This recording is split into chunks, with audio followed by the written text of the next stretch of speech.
Hey, it's me again. Give it up for Wes Core and your co-host. We'll be bringing up the next comic after I bring up this comic. I don't know why I have my phone. Your next comic is a great guy. He's been to, I think, pretty much every one of these shows. So you've probably seen him around hovering in the back like some kind of giant monolith. That's the best introduction I can do because I'm really bad at introductions. We've been over this before, so I'm not going to go into it again. Anyway, give it up for Sam Harter.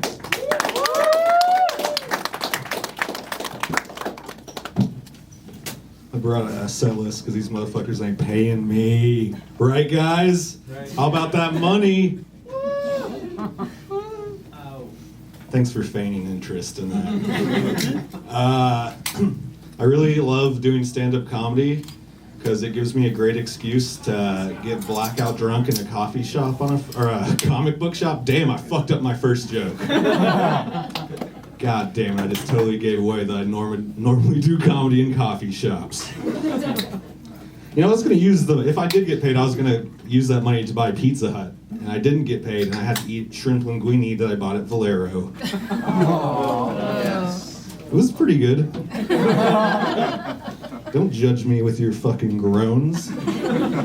You weren't there when I was sitting at that table earlier eating bad shrimp that's gonna make me sick. All right. Well, I work in catering, and I had the total misfortune of having to cater a teenage fashion show recently. Seriously, it was like 14-year-old girls that were dressed like 21-year-old girls. And fucking, ugh. I know some guys would be down with that. I'm not, for this joke. But the weirdest part about it to me is that the MC or host or whatever has to like give these adult characteristics to these children. And so they'll basically be like, this is Sarah, she's wearing Dolce & Gabbana. She hopes for world peace, a higher minimum wage, and her favorite movie is Kung Fu Panda 2.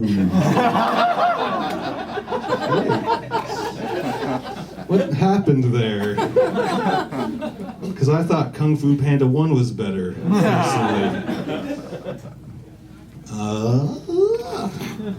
Alright.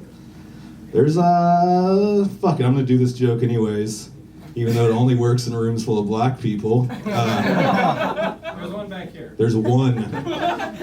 Alright, sir. This one's dedicated to you.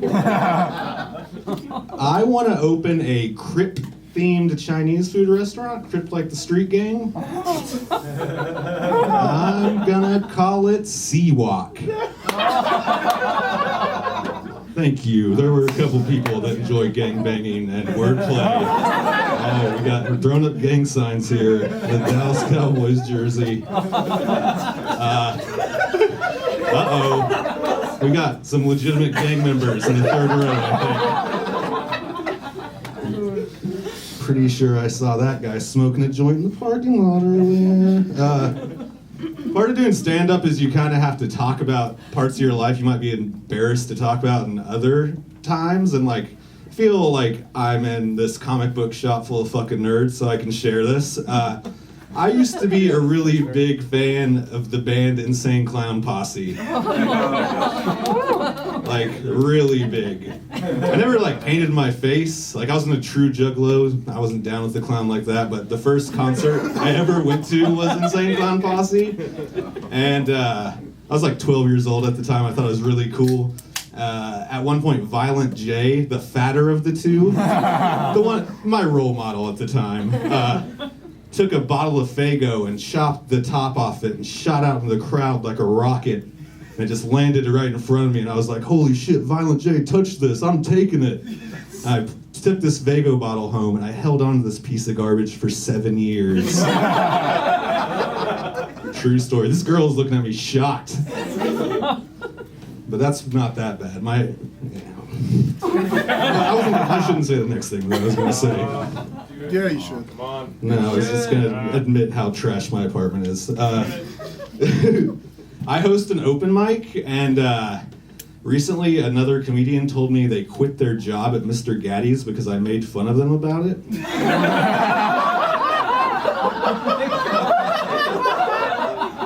Maybe that comment like standing outside smoking a cigarette right now. But I felt bad when he first told me that. I was like, holy shit, you don't have a job? Like, you have bills and rent like everybody else? And I was like, fuck, what did I say? I must have been super cruel. And I thought about it a little longer, and all I said was, your next comic works at Mr. Gaddy's. And it got pretty much the same reaction you guys just gave it. I got this weekend off. I don't know what you guys are doing. If anybody wants to snort some coke and listen to rap music about getting turned up, yeah, the gang row is down. All right. Shit. You know, some rich homie Quan's in the mix later. If I ever catch my son smoking heroin, I'm gonna stand there and make him finish the whole balloon to teach him a lesson.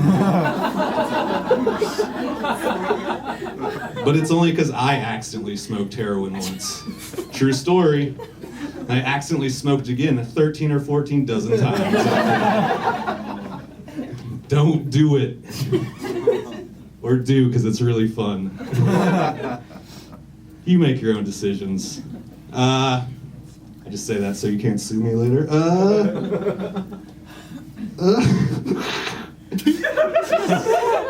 My girlfriend's really bad at dirty talk. We got in this big fight last night because I had to tell her there's nothing sexy about her whispering like, I want you to fuck me in my pussy till you get all sweaty and then come. And I was like, what the fuck? And she was super turned on by it, but I fucking ended up dumping her. And so now I'm addicted to porno. I knew it was getting bad. Earlier today I saw a really attractive girl walking down the street. And instead of thinking like, ooh, I'd love to have sex with that girl, I thought, ooh, I'd love to film a POV ass-to-mouth vaginal cream pie scene with that girl. And then I'd like to immediately watch it after I'm done filming it. What up, Codester? It's actually getting sort of bad when you start using like Pornhub or Xvids, like it's Wikipedia, and you can just get lost for hours clicking on new things that you didn't know existed and learning about them. Like, right? Like, I never knew there was such a thing as a sloppiest blowjob contest. But after I found that out, I had to know who won in 2009 through 2014. But just because I'm addicted to gambling, I'm going to bet on the 2015 competition. I'm going to win some money. It's all right. You guys, there's some girls in here. Do you think it's weird that they make just sexy Halloween costumes for you? There's no other type? Like, it says just sexy anything? There's one, however, they cannot make sexy. You know what it is? It's the sexy baby costume. It's been done, has it? What is it? It's a sexy baby costume. What are they just like? Have like a bottle they're sucking on all flirty. Damn, the black guy's heckling me. Fuck. Nobody told me how hot it was going to be on this stage. When you're top 5 fattest comics in Austin, I feel like somebody should tell you that. I'm gonna ask for one of those spray bottles that has a fan on it next time I do stand up. All right, this is a good one. So I've already talked about how depraved I am. Feel like I've been single for a little too long. I'm worried about what could happen to me. Like, I don't want to wind up on the news, you guys. Like, on the news being interviewed as one of the first consumers of a commercial sex robot. Like, I just think it would be weird if you saw me and I was like outside of Best Buy and then anchor just like, so you're sleeping in the freezing rain. Can you tell me why? And it's like, well, some people think I'm crazy, but we'll see who's the crazy one when I'm at home fucking this robot. Thank you.